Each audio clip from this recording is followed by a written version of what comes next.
Assalamualaikum. Neng sok pulang jajan. Mawa atuh duitna. Nya maksudnya di sini banget Bab 1121, mungkin ada sesuatu yang mencurigakan terjadi di sini. Suara mendesing, Longcare membungkuk dan tubuh kecilnya langsung berada di bawah ketiak pria Eropa dan Amerika di depannya.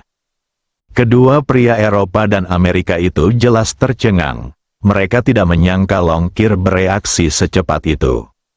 Namun, kedua pria itu tidak terburu-buru. Di mata mereka, Longcare adalah sasaran empuk bagi mereka.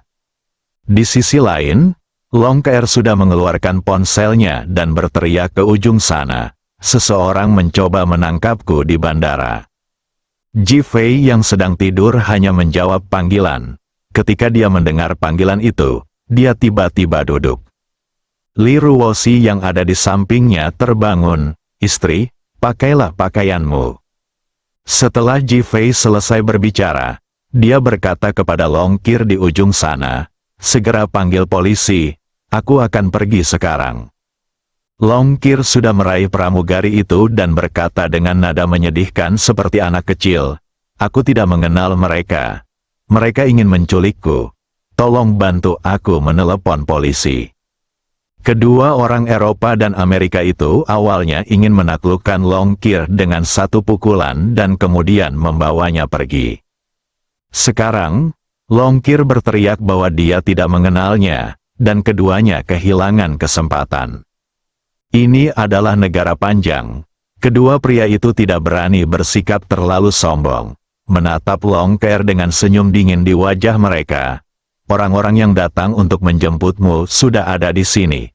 Kami akan membawamu pergi." Mendominasi, arogan, penuh penghinaan, pramugari sangat bertanggung jawab dan segera menghubungi pihak darat melalui interkom dan menelepon polisi.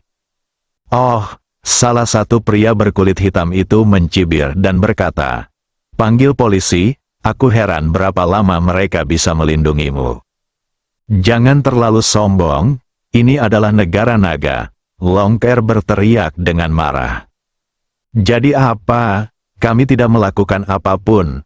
Apa yang bisa polisi lakukan terhadap saya?" Lebih arogan dan tidak bermoral, semua orang di pesawat menundukkan kepala dan berjalan di bawah pesawat. Longcare merasa takut dengan aura yang ditunjukkan kedua orang itu, tetapi dia tetap tenang. Bagaimanapun, dia bukan wanita biasa. Dia juga seorang pembunuh di Suzongland. Dia menatap kedua pria itu dan bahkan menunjukkan sedikit rasa provokasi di wajahnya, yang semakin merangsang kedua pria itu.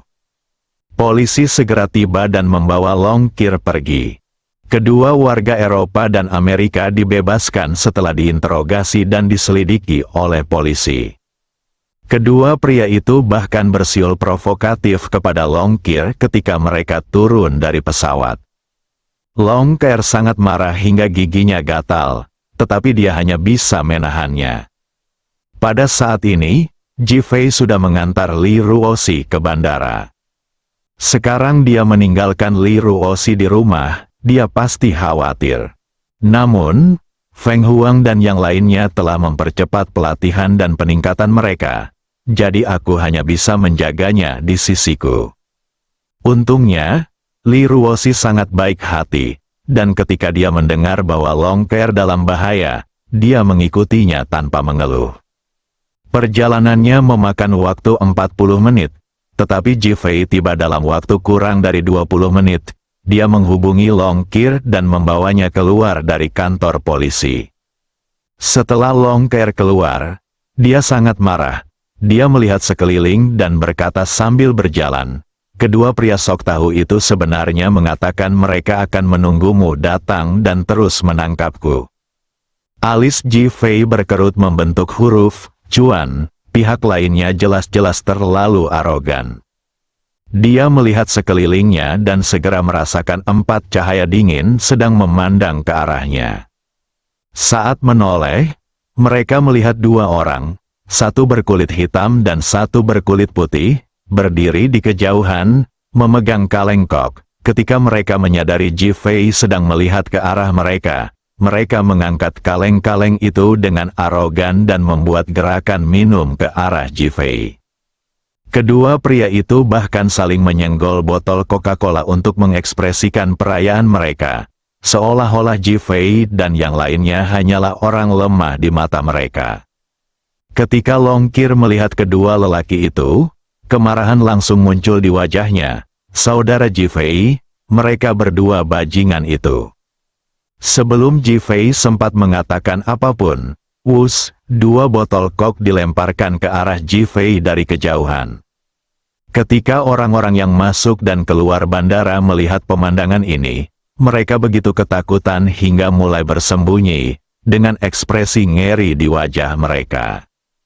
Kedua pria itu bersiul dan menatap Ji-Fei dengan ekspresi jijik di wajah mereka. Beberapa bahkan mengacungkan jari tengah mereka dengan cara yang provokatif. Menurut mereka, 2 botol itu sudah cukup untuk membuat Ji-Fei tergeletak di tanah dan tidak bisa bangun lagi. Lalu kedua wanita itu bisa membawanya pergi dan bersenang-senang. Ji-Fei, hati-hati, Li Ruoxi mengingatkan dengan tergesa-gesa karena ngeri. Ji-Fei tidak bergerak sama sekali. Dia melambaikan tangannya dengan ringan, dan 2 botol yang awalnya terbang ke arahnya seperti ditangkap oleh seseorang dan terlempar ke belakang, dan mengenai 2 orang itu. Lebih cepat dan lebih kuat, botol Coca-Cola itu terbang kembali ke arah mereka, dan kedua pria itu bahkan tidak punya waktu untuk menghindar atau bereaksi. Jari tengah yang diangkat itu langsung menimbulkan bunyi berderak dan kemudian mengenai wajah kedua lelaki itu. 2 ledakan, botol itu terbentur dan jatuh ke tanah. Ah, kedua orang itu menjerit dengan sedih. Ketika semua orang melihat ke atas, banyak orang tanpa sadar menutup mulut mereka atau memalingkan muka. Jari-jari mereka yang patah tertanam di daging pipi mereka. Seolah-olah jari berdarah telah tumbuh dari wajah mereka. Itu sungguh menjijikkan dan menyeramkan. Ayo pergi, Ji-Fei tidak bereaksi dan pergi bersama kedua wanita itu. Panggil polisi, cepat panggil polisi, kedua orang Eropa dan Amerika itu berteriak kepada orang banyak. Mereka tampaknya telah melupakan penghinaan dan ejekan mereka terhadap polisi tadi. Namun tak seorang pun memperhatikan, tapi untungnya polisi tiba. Lagi pula, mereka khawatir terhadap insiden Long Qir dan khawatir terhadap kecelakaan, jadi mereka mengikutinya keluar. Tanpa diduga, mereka melihat pemandangan ini. Mereka juga terkejut dengan penampilan orang-orang Eropa dan Amerika yang menyedihkan. Terlalu kejam, menyedihkan sekali, itu dia. Pria berkulit hitam itu menunjuk ke arah Ji-Fei. Polisi segera melangkah maju untuk menghentikan Ji-Fei. Apa yang terjadi? Ji-Fei sangat kesal dengan pemeriksaan polisi.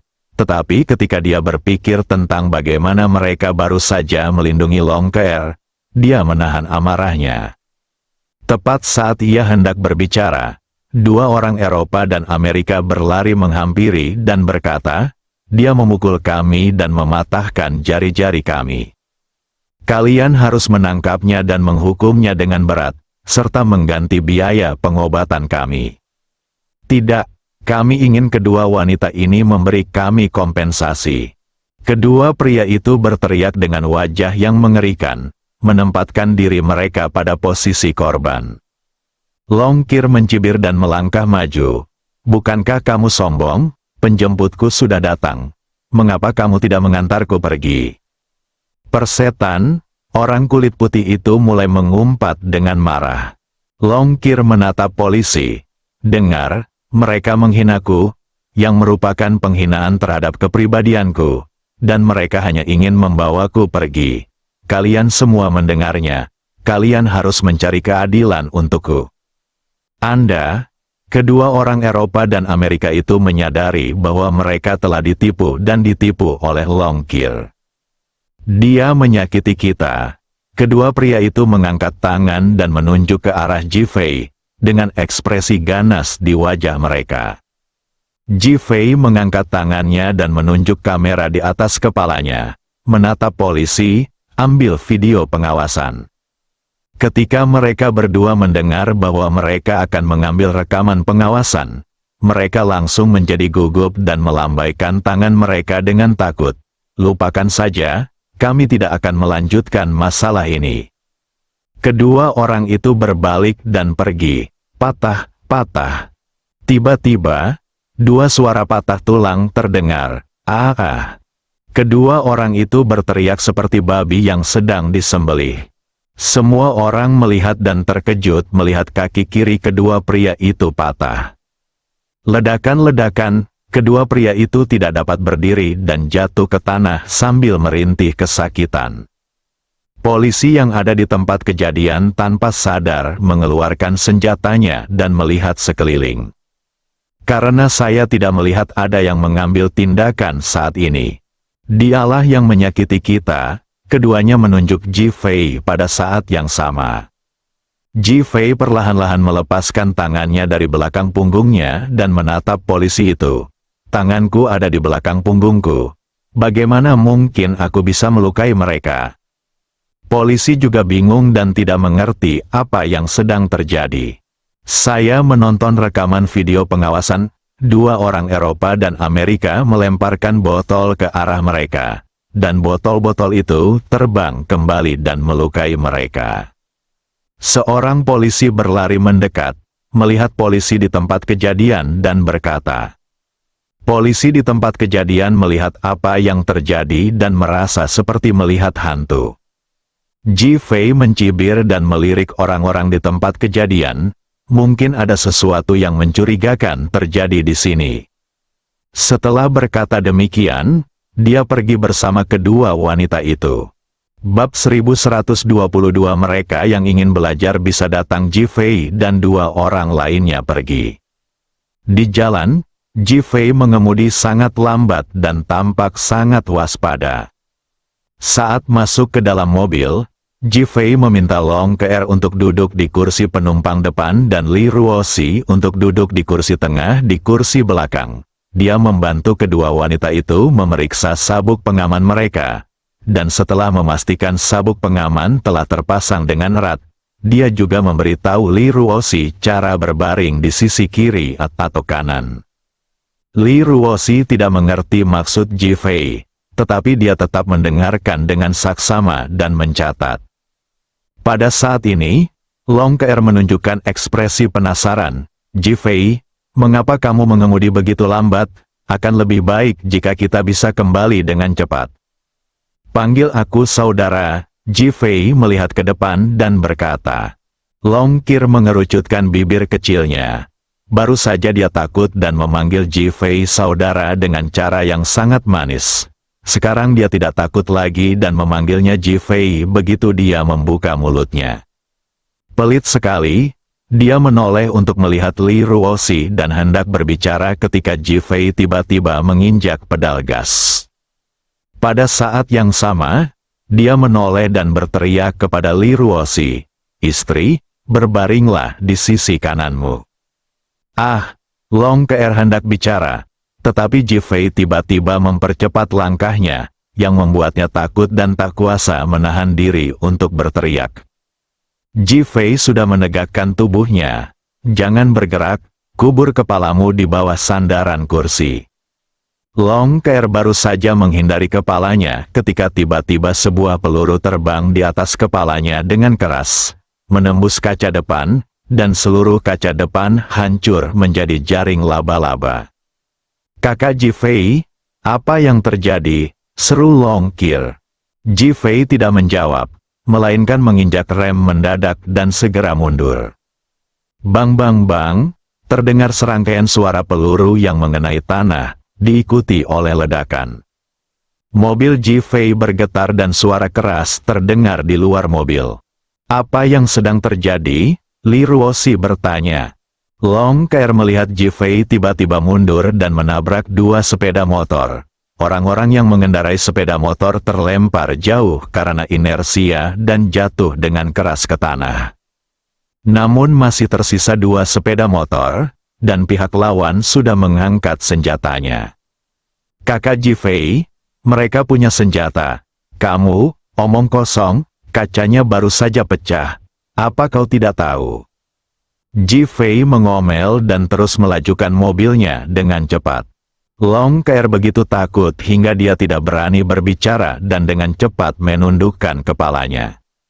Dia tidak menyangka Ji Fei akan semarah itu. Bahkan Li Ruoxi di belakangnya sedikit penasaran dan menatap Ji Fei beberapa kali. Ketika Ji Fei melihat reaksi Long Ke'er, dia diam-diam menyalahkan dirinya sendiri dan yakin bahwa Long Ke'er tidak mengetahui hal ini. Dia hanya berteriak pada Long Ke'er dengan tujuan menakut-nakutinya dan bahkan membuatnya cukup gugup untuk mengakui bahwa orang-orang ini ada hubungannya dengan dia. Tetapi dia tidak mengatakan apapun dan malah semakin ketakutan. Apakah ini berarti Long Ke'er tidak tahu siapa orang-orang ini? Ji Fei menarik napas dalam-dalam, dia merasa sedikit aneh. Baru saja di bandara, seseorang mematahkan kaki dua orang dari jarak jauh, dan seseorang mengejar mereka di jalan. Jelaslah bahwa orang-orang ini tidak berada dalam kelompok yang sama. Kok tiba-tiba muncul begitu banyak orang yang berniat membunuh mereka? Apakah saudara Long menemukan Anda di sini? Seharusnya tidak. Mobil Ji Fei mulai melaju kencang di jalan, dan dua sepeda motor yang tersisa dengan cepat melaju dari kedua sisi mobil Ji Fei, dan orang-orang di mobil mengangkat pistol mereka lagi. Ji Fei dengan cepat memutar setir ke kanan, mobil berputar di tempat, dan menabrak sepeda motor di sebelah kanan. Pengendara sepeda motor itu begitu ketakutan sehingga ia menambah kecepatan dan mencoba melarikan diri. Namun pengemudi di sebelah kiri sudah melepaskan tembakan, dan peluru masuk dari bagian belakang mobil lagi dan keluar dari bagian depan.